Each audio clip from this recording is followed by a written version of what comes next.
সরকার একের পর এক গুলি করে মানুষ পাচ্ছে, মায়ের বুক খালি করেছে। সেখানে ছাত্র নয়, ছাত্ররা মারা গেছে, মারা গেছে রিকশাওয়ালা, মারা গেছে দোকানদার, মারা গেছে শ্রমিক, মারা গেছে কৃষক, মারা গেছে ছোট আপনার রাজনীতি কর্মী, সবাই এখানে মারা গিয়েছে।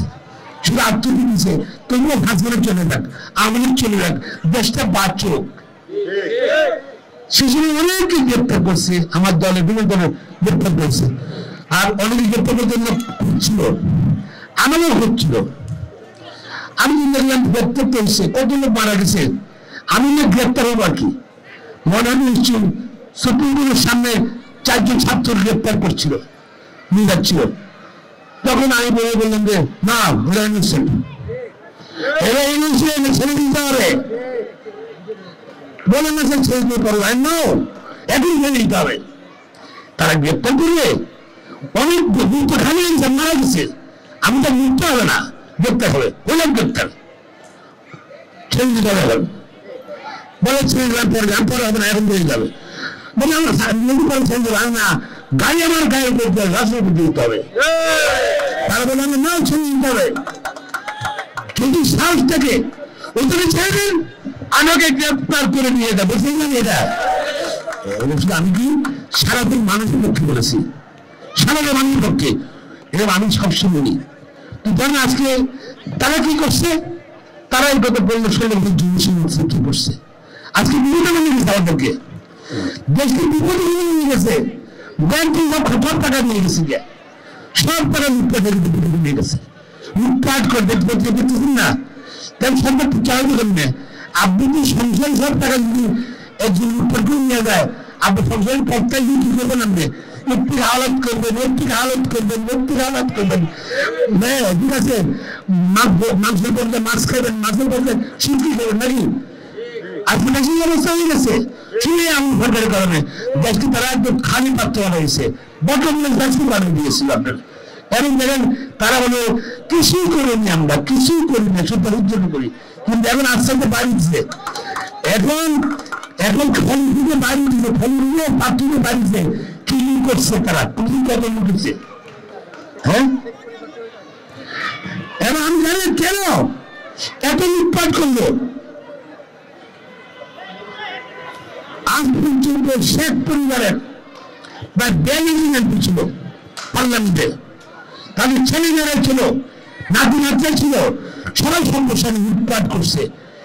একজনও এই সরকার আমাদের গ্রেপ্তার হয় নাই কেন? জাতি জানতে চায় না, জাতি জানতে চায় কাজ বন্ধ করছে চলে যাওয়ার জন্য, সেটা জানতে চায়।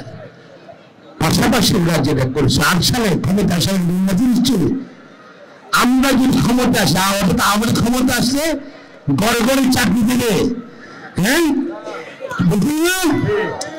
ঘরে ঘরে সন্ত্রাসী বানাইছে নাকি, ঘরে ঘরে মাদক পাঠাইছে। আজকে যখন যে অবস্থা, বাংলাদেশ প্রায় প্রতি বছর 2 লক্ষ কোন জায়গায় মাদক বিদেশ থেকে আসে, মেয়ে মানে ভারত থেকে আসছে। ছেলেবেলা তারা আন্দোলন করবো না, মাদক মাতলার মাথার উপর থাকবো নাকি, এই ছিল স্কিল। হ্যাঁ 2 লক্ষ কোটি টাকা মাদক তারা একটা জায়গায় থামাতে হবে আমাদেরকে।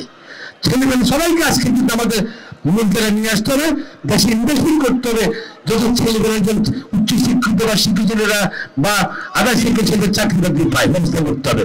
প্লাস খেলাধুলার মাধ্যমে যেটা আপনার মোটিভেশন বলে, সে মোটিভেশন করতে হবে।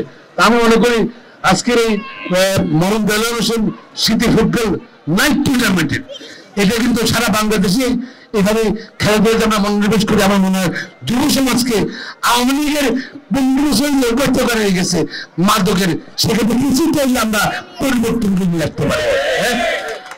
কাউন্সিলিং করতে হবে, সরকারকে আমি সমর্থন করি, বর্তমান অন্তর্ভুক্ত সমর্থন করি, তবে সরকারের বিরুদ্ধে কিন্তু আবার কিছু কিছু এখন আওয়ামী লীগ লোক রয়ে গেছে নাকি, সরকারের বিরুদ্ধে আমাদের বিরুদ্ধে বিভ্রান্ত করার চেষ্টা করতেছে।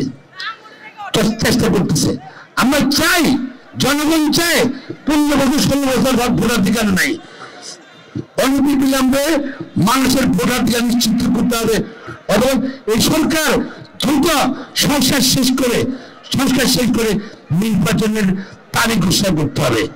এবং আমি মনে করি এটা করলে উদ্যোগ দিলে এই ইউনিট সরকার বা ইউনিট সরকার যারা বিদেশ আছেন তারা বাংলাদেশ চিনলে যতদিন বাংলায় থাকবে ততদিন মানুষের হৃদয়ে থাকবে তারা এবং দেশটাকে স্মরণ করবে। গতকাল প্রধানমন্ত্রী আলোচনা করেছেন, যে বৈঠক আয়োজন করেছেন রাজনীতির সঙ্গে আলোচনা করে সংস্কার ব্যাপারে, আমি তাকে স্বাগত জানাই এবং মনে রাখতে হবে কিছু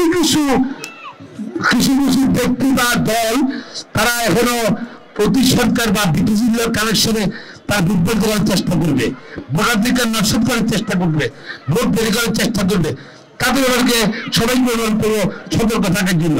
এবং প্রধানমন্ত্রী সরকারের আমরা আশা করি তিনি এবং ছাত্ররাও আশা করি তারাও বিদেশ সৃষ্টি করবে, দ্রুত এবং সংস্কার কর্মসূচি যা পারে বাজেট বের করবে, বাকি সরকারের জন্য সরকারের জন্য গাইডলাইন দিয়ে এবং তারা নির্বাচনের তারিখ ঘোষণা করবে এবং এই আশাবাদ ব্যক্ত করি। এখানে আমাদের এই সভাপতি এবং আমাদের এই এবং অন্যরা যারা আছে মুখ্য পরিষদ তারা সবাই আমাকে এই দাওয়াত দেওয়ার জন্য আমি কৃতজ্ঞতা জানাচ্ছি, ভোটারদের কৃতজ্ঞতা জানাচ্ছি।